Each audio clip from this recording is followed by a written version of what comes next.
the Minnesota Vikings one because that is everywhere. Right, it is not. Nor is it the Carolina Panthers because that's also everywhere. Nor is it the former home of the Sixers and Flyers.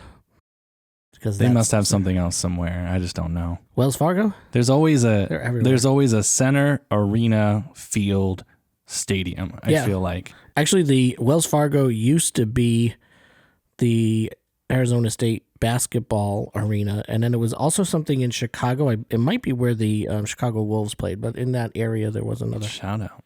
There's actually, believe it or not, on Wikipedia, there is a page that lists all the stadium and arena naming rights around the world. Yeah, I'm going to definitely go find that. It is wonderful. I actually went to update it for Lee's Family Forum when that changed a year or so ago. From the Center. Yes, and I was really excited to be able to do that. You can contribute to a Wikipedia. Shout out Chicago Wolves. Yeah. But formerly, now the Henderson Silver Knights. And the Dollar Loan Center, now Lee's Family Forum.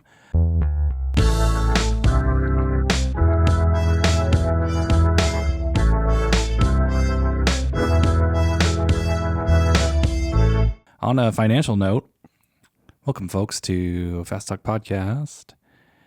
Late November of 2025. I never know what date this is going to go up, so I'm not going to throw specific dates out there anymore. It's been windy and rainy here in Vegas. It has been. Hopefully it's done by the time F1 rolls around this weekend. We're like a few days out from F1.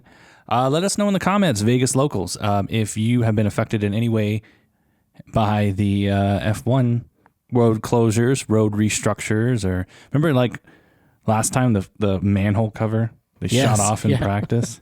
That's crazy. That should blow up our comments because I think every one of the 2.5 million people Vegas residents has at least complained You've about. Been affected by it, I think. Well, even if it's like just I don't go down that way when I know the F1 is going on because that's me. I'm going out of town. My parents were like, "Oh, what's the F1 like?" I'm like, "I don't have a clue because I don't even bother trying to even think about going down there." Oh, it's crazy. No, thank you. That's why we're down here in downtown Las Vegas, north of the Strip and all the madness here. So for all your recording needs, audiobooks, music, podcasts like the ones we do, greenapplestudiosvegas.com, and I'll take care of you. Ask for Pete. That's me. I got a would you rather if you want to. Let's do it. Found another one. I like this one. Would you rather? I need glasses. Let's try that again. Would you rather have the most horrible job for 1 year, most horrible job imaginable, or die a year earlier? Ooh. I like that. It's a very subjective, not subjective question, but the job being the most horrible job is obviously going to be subjective for each person. Yeah, so I'm like, for me, that's the guy that cleans the toilets at Yankee Stadium. Okay. Yeah, because they're the worst. You could put that one out to is it like a janitor post game? Is it a paid? I mean, am I just getting the regular pay? Whatever said pay for that would be. Whatever the listing is for that. I think I'll knock off a year earlier. It's not a good year at the end. Yeah, it's a crummy one. That's it, right? What if you're like dementia? You're already gone. Exactly. I'm 94. You don't remember anything from the year. I'll take it out at 93. We're good. There's the whole notion of work-life balance, and this would be on a much larger scale. This is one of those almost like I need more information. Right. It's like, am I getting a very substantial salary? Yeah. For the worst job ever? Am I the guy that cleans the antenna off of the World Trade Center? And I'm afraid of heights. I'm sure that dude has a parachute, or he has a vest. He's got to have something. Yeah. He's got a vest and he's chained to it. Even that falling with a vest is still, I definitely would need new pants. Yeah. After that. So, I think I would lean more towards dying a year earlier because it's, a crummy one. Hopefully, God willing, it's a crummy one at the end where you're, in your late 80s or early 90s, maybe by the time we're that age, the science will be and we can make it into our hundreds and feel okay. But I seriously doubt it. Like the only thing I would want more info. I'm like, am I getting a bigger salary? Am I getting that? Or am I having some sort of tragic death where I don't make it past, 45 or something like that. Right. I turned 45 in like 6 months. Well, I don't make it past like 56 or something like that. So I think I'll lean towards year earlier. Yeah. If the terrible job is in somehow, some way going to enrich my life, then I might lean that way. But the chances of something crazy happening and me dying too early, I'll knock off a year early. All right. Pretty easy. Staying on that, I have a quote here and I forgot what it was. Yes. We are too ingrained in technology and it is going to be our downfall. This got me thinking about that because I was signing up for, I had a new credit card come in, a new debit card because mine expired. And before I even got it and activated it, Amazon knew it and its number, and it was in my checkout information. How is that even possible? They knew the number. Well, the number didn't change. Like your 16? 4444.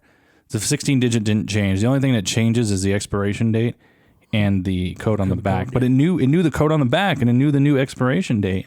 That's freaky. It's fucking terrifying. And then I go sign up I wanted to get some stuff delivered here because I don't have the car anymore and can't really go, and thought it would just be easier. And I go to fill out my Walmart info to sign up under my email for the studio. It knew everything. It knew my address. It knew the card information for the business card. It knew all of that. And that terrifies me. They pay attention. I'm scared that we're too dependent upon technology and everything, and now it is taking over our lives until there is a AI version of myself that's going to exist and not me anymore. Yeah, AI Pete is out there somewhere. Well, even like I had one. I mean, and this is more common, but I was watching a new show on Hulu yesterday, and one of the characters graduated from Drexel University. And he keeps talking about the prestigious institute of Drexel University, to the point where this morning I was scrolling through socials and there was a nice big ad for Drexel University continuing education. And I wasn't even talking about this. It's not even my voice. This is just a voice that it hears on television. But so TV or phone was picking up. Yep. Damn. Scary. Very scary. Yeah, whatever it is that I'm searching, I get all the ads. Like recently a video game chair, and then, even when we were in California, it's terrifying. It is. It really is. Moving on. Trying to hit hot takes up the wazoo here. You ready for this one? I'm going to look right in the camera when I say this. I'm trying to make a reel out of this one. I wrote it down. I want the words exactly. The Broncos are the new kings of the AFC West. The Chiefs are no more, and the Broncos will rule the AFC West for the next 10 years. Mark my words.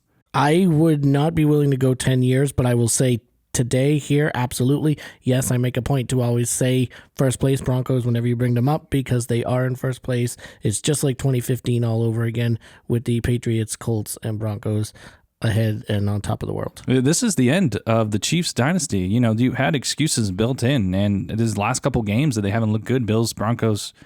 You've had your full arsenal of receivers. You've had your offensive line. You've had your full defense.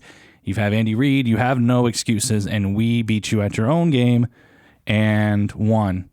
And now we have a 4-game lead on you, and you're not going to catch us because you play the Colts next. So have fun with that one. And my favorite part is, everybody wants to talk about Patrick Mahomes being the new GOAT. Well, in Tom Brady's 30-year-old season. That was the undefeated, wasn't it? He was 16-0, yeah. And in Patrick Mahomes' 30-year-old season, Patrick Mahomes is 5-5.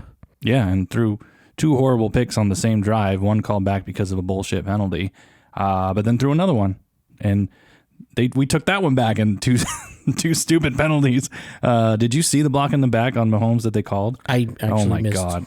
Most it was of it, it was ridiculous. But I'm just looking at the numbers, and so glasses coming on.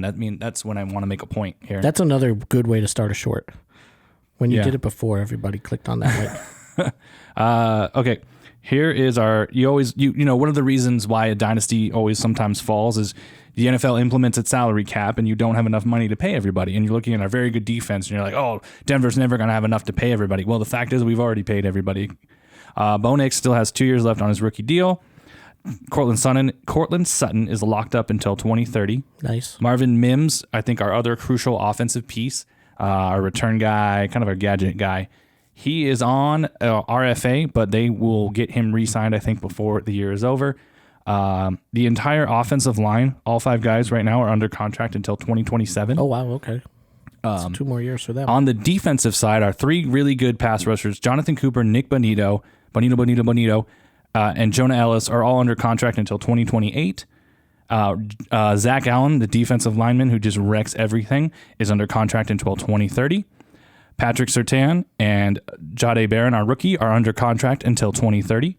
The only crucial defensive piece I think we need to re-sign is Jaquan McMillan, the one who had 2 sacks and interception against Mahomes on Sunday.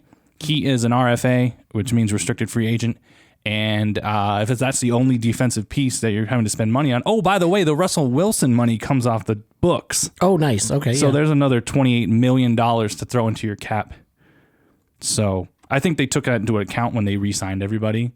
So a lot of our guys are taking some of that Russell Wilson money for next year and the years going forward.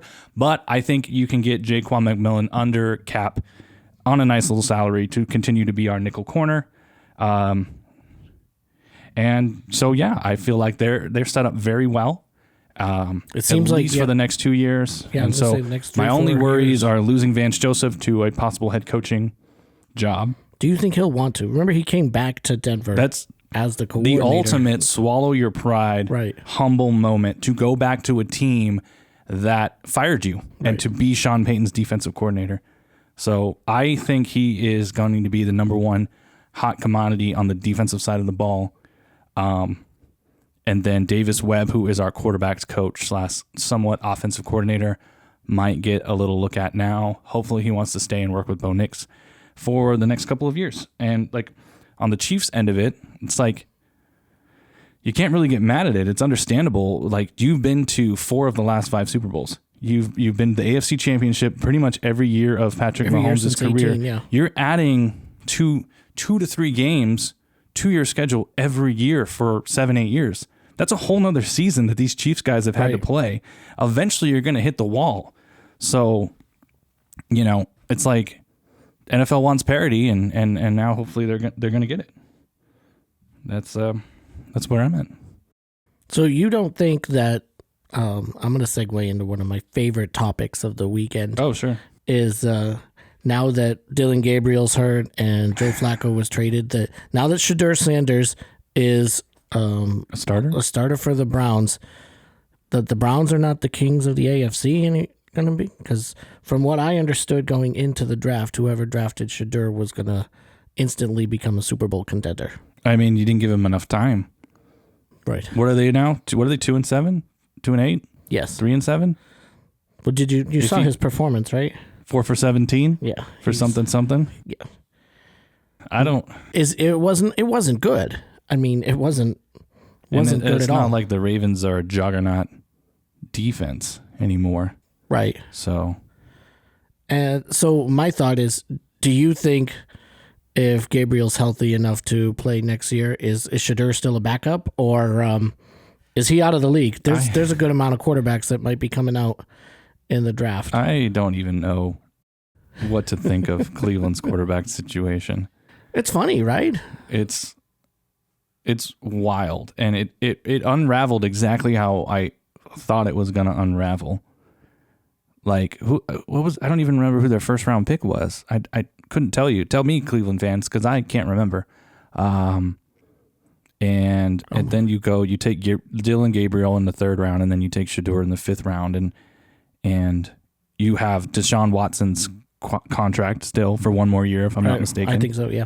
And then you went and signed Joe Flacco, but then you go and trade Joe Flacco in division. In the division, yeah. It's like, remember we talked about owners? Right. and Jim Haslam? When Jimmy Haslam took over the Browns, I was very optimistic. Like, they went and won 4 straight, and he kind of immediately seemed to have changed the culture with the Browns, but I guess when you're the Browns, you're going to be the Browns. Same thing with the Raiders. When you're the Raiders, you're going to be the Raiders. The thing about Haslam, and remember they said this, and this is the one thing that stuck with me for him. If you said Jim Haslam, I would have been like, he was a noted Steelers fan before he bought the Browns. So in my mind, it's like, is he sabotaging the Browns so that they always suck, so that the Steelers have a chance? This is, we as sports fans, we love to think of these theories and conspiracies. That's one I could get behind. Pittsburgh and Cleveland is a pretty bitter rivalry. Let's do an investigation into that, and then we'll fast talk investigate. Donald Sterling-esque investigation into that. Somebody, after the Epstein files get released, we're going to start releasing the Haslam files. Hashtag release the Haslam files. We talked about that too. I was like, would you run the Raiders well, or would you try to run them into the ground? And I was like, I think I have enough integrity to try and actually like do well with the Raiders. But right. Man, they look like shit, especially in that game against Dallas. And boy, it was bad. The second touchdown where the tight end just ran down the middle, turned around, and was like wide open in the middle of the end zone with not a Raider around him. Ashton Genty, who I think has given up getting that safety. Like, dude, you could have got out of the end zone. It's just you could have definitely got out of the end zone on that, bro. The Ashton Genty we saw at Boise State, I think he's still in Idaho somewhere. Yeah, and the Raiders keep doing it, and they keep going after the flashy skill guy. And never, like, what, they never go after, like, solid foundational pieces. Right. It's like you're buying you're trying to build a fleet of cars, and you want the Ferrari before you get your semi-trucks and building trucks and SUVs and stuff that are able to build your empire around, That's all the way back to the Darius Hayward Bays, because he ran like a 4.26 right. to your. They did draft an offensive lineman in the first round a couple of years ago, and this one I'm very familiar with, simply because Alabama. He went to Alabama, and McDaniels was his coach. So those are two things I know a lot about. And Alex Leatherwood he wasn't ready, and McDaniels was never the best offensive line guy. Now, he always had great offensive lines in New England, but that was not because of him. That was because of Dante Scarnecchia. He had one of the greatest offensive line guys with him, and who only wanted to be an offensive line guy. And then I'm looking at this. Someone had an article so early now about a mock draft, and you're looking at your mock drafts, and it's the same teams at the top, and then these projected picks for them are all quarterbacks are flashy, right? And I'm like, do we know nothing? And this is like the analyst people. And it's like the first offensive lineman is the kid from Utah, who I think is going to be really good. And he went like 10th. Wow. Okay. So it's like, the three quarterbacks that they like, that kid from Indiana, the kid from Oregon, and then Ty Simpson. They actually had Ty Simpson going to the Raiders in the one that I saw. I don't think he's coming out. And I'll cry if that happens. Me too. Because I think he's going to be fantastic. So, but he needs an offensive line. Get the offensive line first, and you want to stay another year and go against Arch? I think Ty will stay another year. I think the Oklahoma loss may have convinced him. That's true. That's true. Trying to get So we had 5 field goals to decide games on Sunday, which I thought was crazy. That was, I guess that was a lot, but it seems like there's always a few. I don't know. So Denver won on a field goal. Carolina, shout out Carolina, 6-5 Carolina Panthers. Where did that come from? Beat Atlanta on a field goal. Who else won on a field goal? Oh, Miami won in overtime on a field goal for your Madrid game, which actually I heard was a very big success, which is cool. I looked at their field. It reminds me of Tottenham. It's the Bernabeu where Real Madrid plays. I didn't realize. So that's why when the guy scored, he did the Ronaldo celebration. Yes. So that was cool. I just didn't realize that they have both a grass field and an artificial turf, and they're able to move them and slide them and do things. I love that they're able to do that in the UK. Why can't we do that in America? We'll figure it out.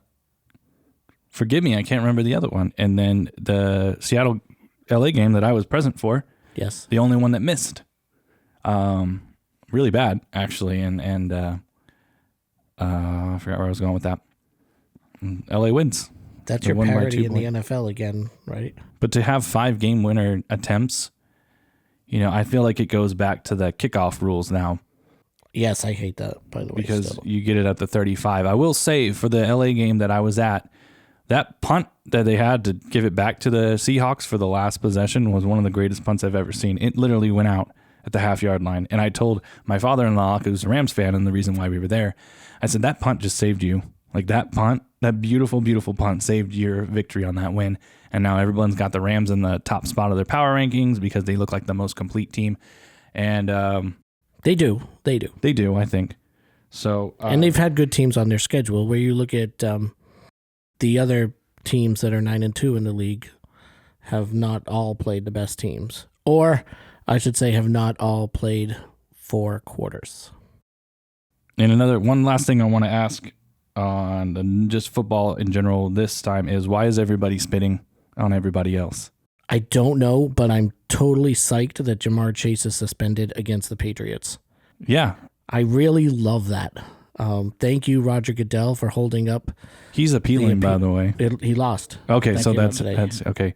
I thought maybe they'd hold up his appeal, let him play against the Patriots, and then suspend him for the game against the Ravens because the NFL have an agenda where they want the Ravens to win and make the playoffs because they need Lamar in the playoffs to add some, panache to it. So they need the Patriots in the but playoffs you're to have good. to be villains. Yeah, They want the villains back.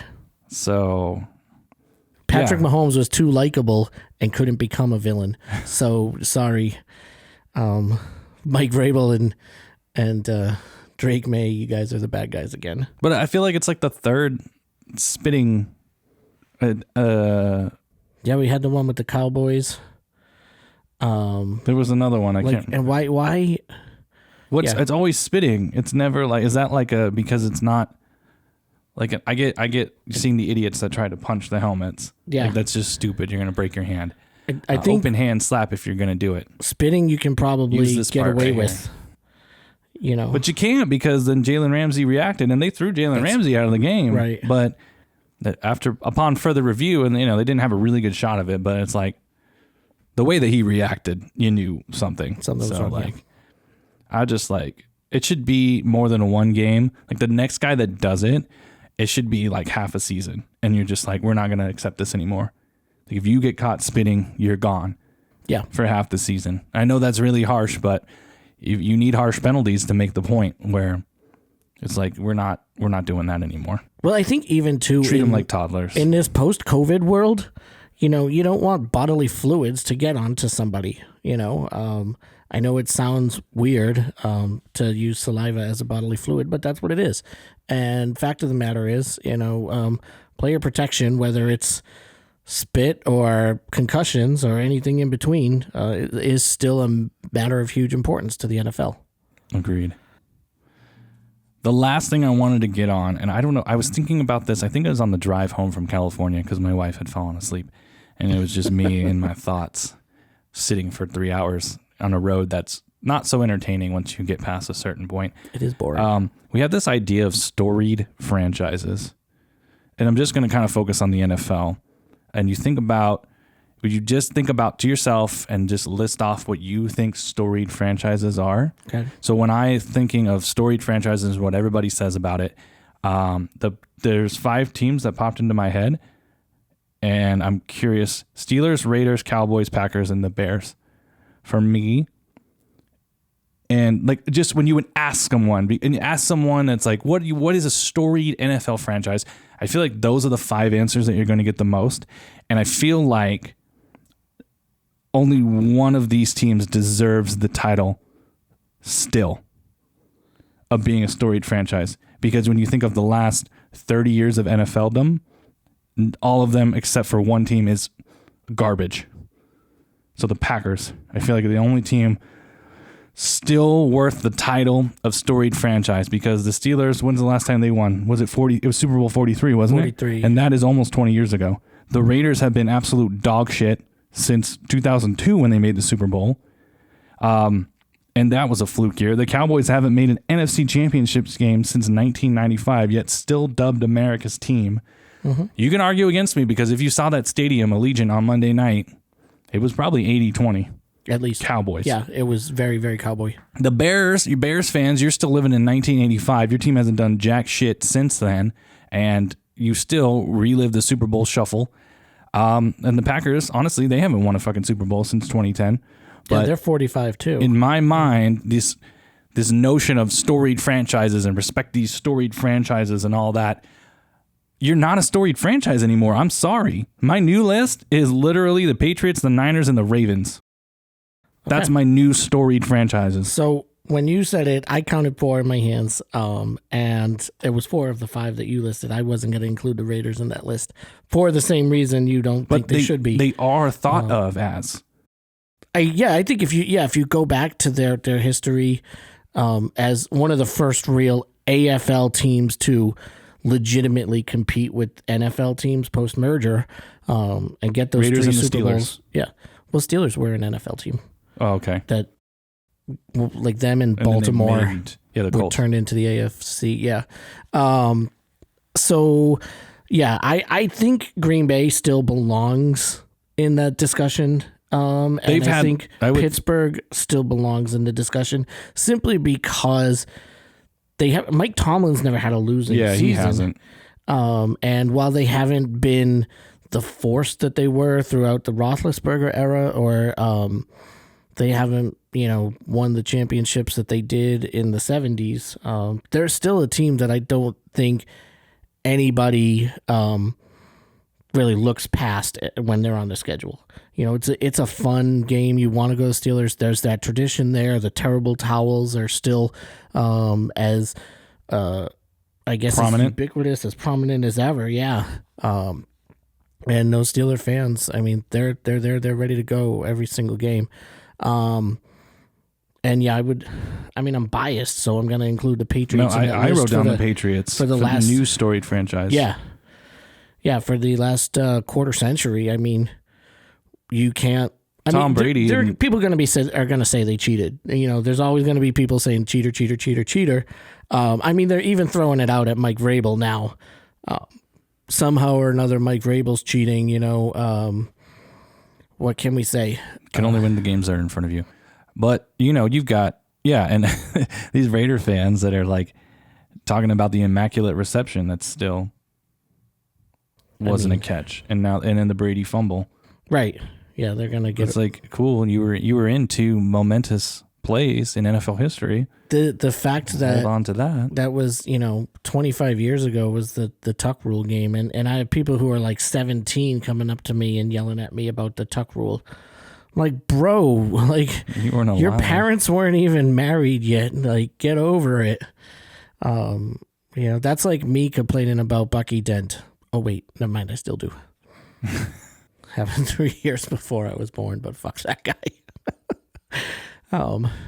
Buckner's legs was like 3 months. No, not even. Buckner's legs were like, that was like 3 weeks before I was born. Yeah.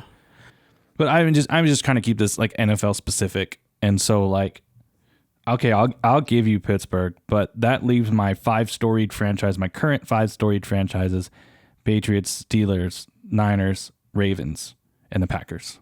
I think, the Niners have earned it, but again, they've been to the Super Bowl, but they haven't won. No, they haven't, but it's been 96, 94. Yeah. Steve Young. Yeah. Well, but they blew out the Chargers. Yeah. The Ravens just consistency over that period of time. I was looking at it 2000 on. So we can go check records and Broncos, sorry, but we're like this too much. So I didn't. You got the Peyton Manning years, but that's really it. Colts, I don't know. I just think Peyton Manning does not a storied franchise make, just one quarterback. And he was only there for 4 years. And then in Colts before that. Right. So Andrew Luck didn't play enough to get you going, so. I think, Baltimore is always one of those questions too, where they were tremendously good during the era where Tom Brady and Peyton Manning owned the AFC. Yeah.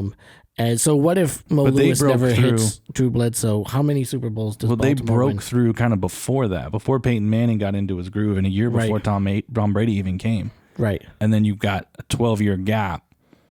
They got the fluky play Hail Mary against Peyton Manning's Broncos.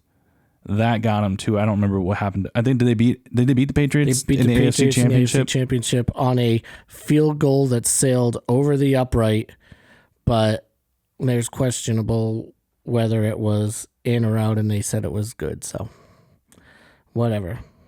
We've won ones like that, and we've lost them like that. So let me know what you think. Throw a Storied franchise in the comments, and throw other. We'll maybe get to the other leagues as well. Storied NBA franchises and storied MLBs, and I would throw out. I'm pretty sure you despise one of the most storied MLB franchises and one of the most storied NBA franchises. So you could say NHL there's a too. reason why, and probably the most storied NHL franchise, which you could argue they haven't been good in a really long time either. So they did go to the Stanley Cup final, and they beat the Golden Knights on their way to the Stanley Cup final. Strangely enough, in that weird year. The weird year. So that's it. All I got on non-VGK things before we hit the VGK. I don't know if you've got any topics you want to hit on. Little fun stuff, but like while we're still on NFL, and I was kind of mentioning this before we went on the air.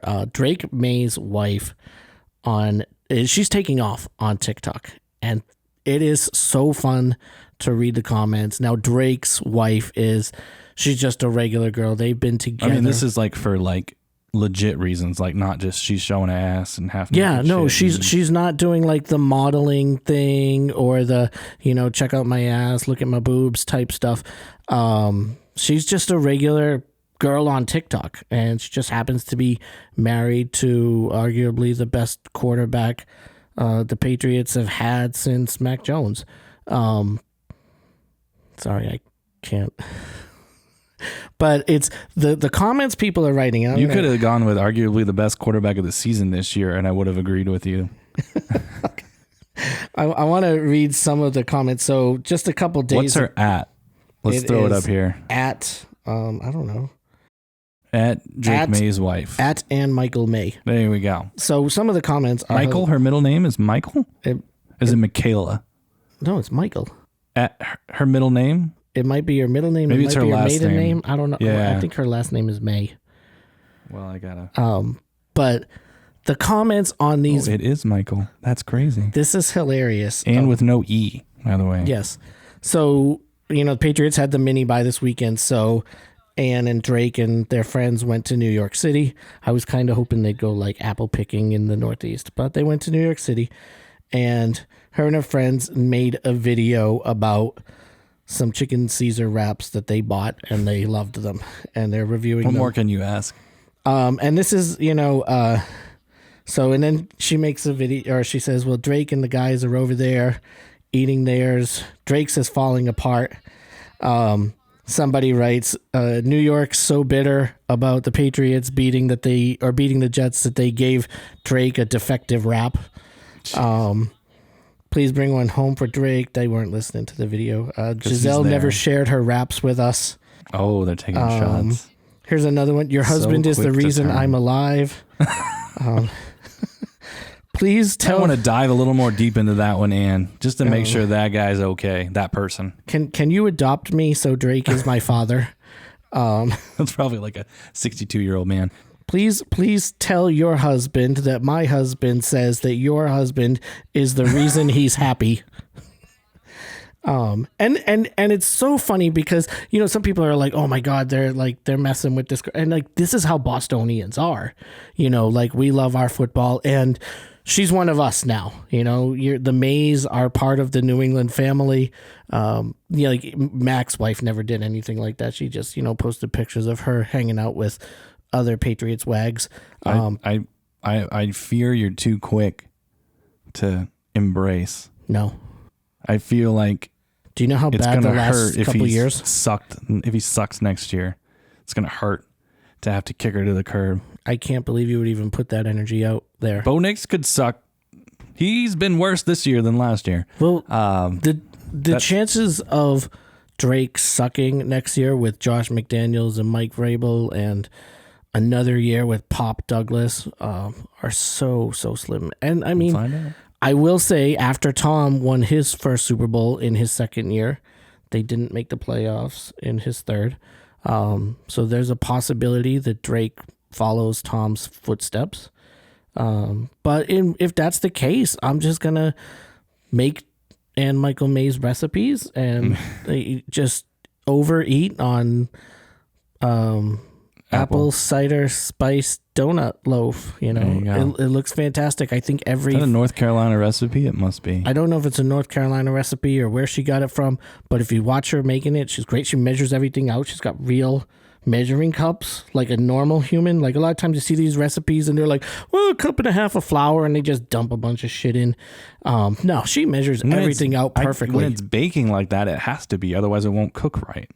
You get too much flour or too much whatever, it's not going to cook right. It's not going to rise. It's not going to, do the things that it's supposed to do unless it's exact measurements. We'll tell that to all the other quarterback wives, because there's a reason why Drake is number one in the league. I'll look up Izzy Smoke's social medias and see where she's at, what she's doing. Is that Bo's wife? Yeah, Bo's wife. Izzy Smoke. Her name is Izzy Smoke. Okay, sounds like the sickest. It's the sickest wag name in the history of football. Because think about it. I guess she's Izzy Nix now, but think about if it was flip flopped and his name was Bo Smoke. Like, come on. Yes. If Bo Smokes, everybody would have a Smoke number 10 jersey. That no, I can't even imagine this. No, this is better than Smoking Jay Cutler, is what that is. Right. That's exactly what I'm thinking. Bo, we would not hold it against you if you took on your wife's name. We will not. You can be Bo Smoke.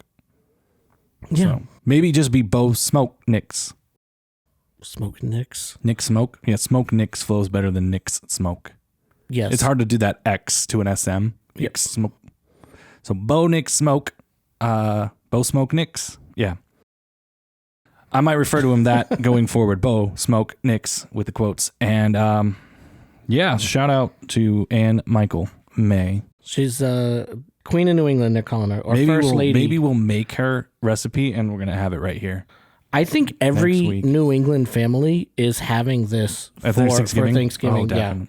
Oh, because it just looks great. Is it in the description typed out? Because that would make it easier for me. No, it isn't. So I'm going to have to watch a little bit of the video, pause, do that part, watch the next part of the video, pause, do that part. Because I'm not so good at following around quickly, because I'll be focused on what I'm doing measuring, and then she'll say a next part of the recipe, and I'm like, fuck, I missed that part. Yeah. And then I got to rewind it. So I think I was going to write it down. Okay. So that my mother can make it for Thanksgiving. I'm gonna look at the video, and if I like it, what I see, I will make it. All right. And anybody else, if you're watching, if you've had it or going to make it, I want to hear about it. We want to see the pictures in the comments.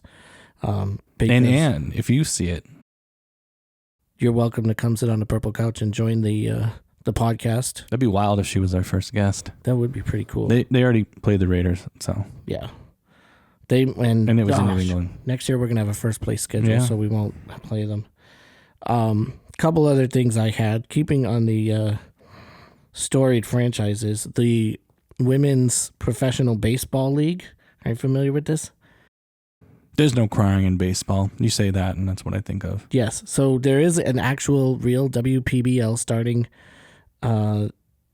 this year. There will be 4 teams: New York, Boston, San Francisco. Are we talking softball pitches or no, it's baseball. Overhand pitches? Real okay, baseball. I'm in. Yeah. The draft is tomorrow. What are my choices for teams? LA, San Francisco, Boston, and New York. Okay, I gotta go LA. Damn, like, I mean, if they had San Antonio in there, they're never gonna. Them. Yeah. But like, I can't go New York, right? And I can't go San Francisco. Okay, that's fair. Yeah. I mean, there's nothing stopping you from going Boston, though, right? Who has the first pick? I think LA does. How do you even decide that on a brand new league with 4 teams? How do you decide who gets the first pick? I don't remember. Did they like? I just saw the order. There's no coin flip because there's 2. If it was 2 teams, unless you have a coin flip tournament. Okay, you 2. Okay, you won. You 2. Okay, you won. Then you 2. Okay, there we go. San Francisco, LA, Boston, New York. That's the order. They could all draw straws. They could draw straws. I don't know. But they could have had the late David Stern figure it out. He would have come up with something fantastic. But Monet Davis is going to be in this league. You remember Monet from Little League World Series? So I'm excited to see that. And this is fun. Let's hope she doesn't go to the Boston team. Because the 4 teams on either coast and the entire season is going to be played outside of Chicago. That's weird. Yes. But they, you got to limit traffic or travel and costs and whatnot. So to have it all, the entire inaugural season in a neutral site, I think that is fair enough. Pretty cool. Major League Soccer changed their schedule to. What are the mascots? You left me hanging. They don't have them yet. It's kind of like the PWHL in their first year. Or is it a fan vote? I don't know. I think we're gonna find out in the second year. Purple socks. I'm thinking of that'd be cool. I would go for purple socks. Probably a 1-syllable color, though. Maybe lavender socks. We're the lavender room. It's a little femme. Yeah. I can't think of a feminine Yankee. I don't want to. I don't know. I mean, I can actually. Derek Jeter. Does that count as a feminine Yankee? Sorry, guys. So yeah, okay. We'll figure out what they are. I don't need to guess all 4. They don't have names yet. I think that'll come after the first season, the same way they did in the PWHL. MLS is going to align their season with the European soccer August season. to May. Yes. Are they going to stretch out the schedule? I feel like the schedule, they only go what? I don't even know the normal MLS. Right now it's February into November. Oh, okay. So they're playing playoffs right now. So it's almost like basically the months off. So they're going to wait that long? I don't know how they're going to November to August. We're going to wait that long. I mean, so. You've got a World Cup season coming up, but that's not till June. Yeah. Not that anyone will notice. But it's going to be to me, I think this is great for the league because it's doing better across the country, but it's not making the headway that it should be, and certainly not that the women's soccer is making. I think the fact that the schedule would stay the same, where your transfer windows are aligned, your international breaks are aligned. Yeah. It's going to make it cooler for, I think, more American players will be willing to go play overseas, where there's a lot more money and exposure, and just fact of the matter is they're better teams. There's better training. There's much better facilities. So I think it'll help in that Our top case. guys all play over there. Yeah. Anyway. And I think... But now the international breaks will line up. Yeah. Like how we need them to. Because a lot of our guys are like, I'm just going to stay over in Europe. Right. For our, friendlies and stuff. Either that or you have people that don't want to go and play up to the competition, better competition, that are available to do that or able to do that, and they end up staying here with family and friends because it's comfortable and it's too much to travel back and forth. It is too much to travel back and forth, but I would do it to challenge myself, and I want to be playing against the top tier competition. So yeah, exactly, and I think that makes it easier. So hopefully, I think that's a really, really good move for soccer, for American soccer. The USL has already announced that they're bringing relegation and promotion in a couple years. So soccer here, stateside, is going to start. That'd be cool if you could build better. like 3 tiers. USL's doing it. Of leagueness. USL should be like the middle ground. MLS, USL. So and then insert third league here. That's the weird part, because they're creating, because USL Championship, which our lights play in, is currently listed as a tier 2 on the U.S. soccer pyramid. They're creating a Premier League, a USL Premier League.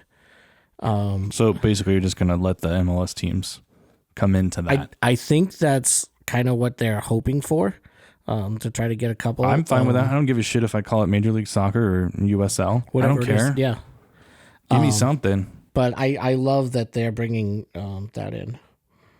And I think we can't be a Vegas podcast without throwing some love out for Nikki Kurtz winning American League Rookie of the Year. And then I'm going to go to the Knights and say I can't believe that I didn't realize this. I saw a stat that said Mitch Marner broke the record for fastest Golden Knight to record 20 points. That's 18 games. I thought for sure that that sounds like James one of those. Neal would have done that in the first season, Maybe because he was scoring so much so early. But just goals though. Yeah, I guess not a lot of assists. I guess that's what it was. That was the Neil Perron line. Holla. Yeah. That was a great line. Great line. 9 years ago. But not a good defensive line. No. I don't think they had a good plus or minus. They did not know. They were like, that line was one of the worst plus minuses in the league that year. And that's why Neil and Perron were gone after the first season, and then Holla after the second. But yeah, I thought that was just crazy to think. And Mitch is mostly assists right now. But yeah, he has not let the pressure of being a $12 million guy in a new place get to him. He's played great, man. Yeah. One thing I will say about the Golden Knights, though, is such dominance in the Pacific since they've existed. The Knights feel like a big fish in a small pond, but that pond is all of a sudden got some very scary ducks and some very scary sharks up and coming, and they are not going to be the big fish in a small pond for very long. So, especially with Anaheim, they're like kind of like the Patriots, like a year ahead of schedule almost, kind of just sitting at the bottom simmering, and then all of a sudden you build up that talent, right? And then you wait till it all clicks. And then usually you have that 1 year where it's like hovering around 500. Maybe they lose some games they shouldn't have, blow a big lead. And you're like, this is our painful year where we learn how to win. Right. And then bam, that next year kicks in and you're like, fuck yeah, we're here. Well, they're here. And they're on top of the Pacific right now. And we got to catch them because we are still technically under 500 because we have 9 wins and 10 losses. So yeah, it's crazy. That's what a lot of overtime losses, though. A lot of overtime losses. So we're still squeaking out those points, but I hate to give them away too. What is it you always say? Like I always say, I'll take a point on the road. Take the point on the road. Take a point on the road, especially on a back-to-back like Minnesota. After a really good win against St. Louis, shot guy finally got one. So shout out to Brandon. He had 2 really good looks last night too. I thought we were going to be doing it again. Nice to see him get one. And yeah, they looked really good against St. Louis. And then the Minnesota, always a tough opponent for some reason, but getting it to overtime with the Riley Smith goal. I believe both of those goals were on power plays. And then 2 of the 3 goals last night were also on a power play. Yes. So I know. It's like, you can look at it either way, like, oh, they had to get some offense going, and they have. Right. 3, 2, and then 3 last night. Yep. In the last 3 games. And then I'm not sure how many were on the power play against St. Louis, but it's like the glass half full people are like, yeah, scoring, and then the glass half empty people are like, well, it's only been on the power play. But then the glass half full people can come back in and be like, well, we've struggled on the power play to score. So that's a good thing to look at. So, and also like a defenseman got a goal in finally. Who scored last night? No, Shea Theodore. Theo scored the game winner. Yeah. And shout out to on Hockey Fights Cancer Night. What's his name? Oh my God, I feel like shit right now. 42. Bowman.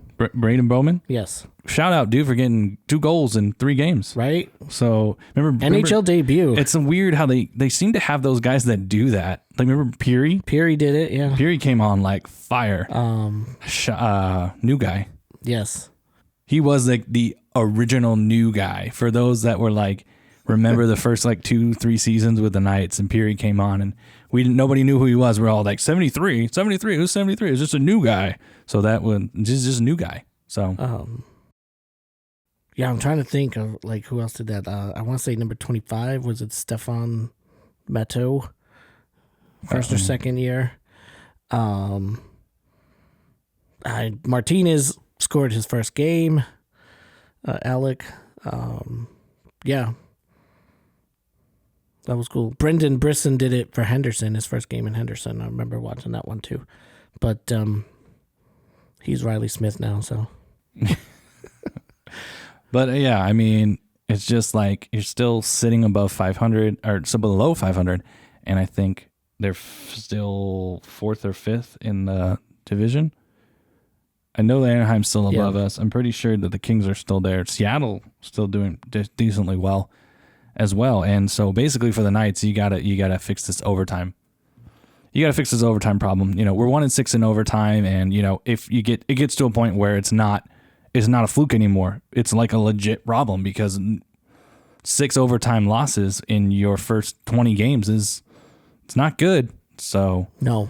Let's figure that one out. And so we were looking up the stats before coming on here to see how Carter Hart did in Hendo, and he led in 2 on 14 shots. Yeah. He led in 2 on 14 shots. And so I can't remember I should have looked up the last game he played before that game. It's been like 2 years at least. So that he's stepped onto the ice. I'm gonna guess. Well, we got he can't play for Vegas until the 1st, so he's gonna at least see 2 or 3 more starts. And you know, you look at the schedule maybe, and you can bring him in on a back-to-back on something. I don't know. I'll look up the night schedule in early December and kind of see where maybe he could come in. Yeah.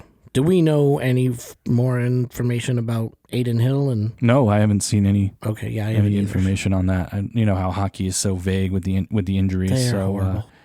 Utah next tomorrow, or is it tomorrow? What's today? It could be today when you see this. So we know we go to Utah, then go to Anaheim. Go to Anaheim. Go to some reason coming back. Always play Utah always quickly, and they're on their. I watched the Utah game for some reason. They're on their mom's trip right now. Yes, so I saw that the other day. We'll see if we can break the mom juju and kind of keep this offensive thing going. The power play is looking good. Hopefully Carlson will be back soon. Stone, and just get some consistency in the lines and see how many more goals Mr. Braden can get. Bowman, whatever his name is. Sorry, dude. Bowman. That's all I got. Sounds good here. Don't forget to like and subscribe on our channel. We got links that I'll put in there to Facebook. We got Instagram, all the social media channels, whatever your cup of tea is that you want to follow. And then let us know about like something that you would want us to talk about. We are a Vegas focused channel. So anything you want to know about the Knights, Aces, Lights, Aviators, Rebels. What do you think about the new stadium going up? How UNLV football, UNLV basketball, women's has just started. He's the pro for that. 2-2. They lost last night at Montana State, but That's God, unfortunate. Montana State leads the NCAA in steals, and my goodness, UNLV couldn't control the ball. It's like, you turn it over 1,000 times, and every single one leads to an easy layup. Well, you're not going to win. Not going to win. But they hit the road again. They're at Arizona State on Saturday afternoon. Yeah. I'll be there 3rd row behind the bench. Let's go, Lady Rebs, and thanks a lot. Go Knights, go. Go Knights, go.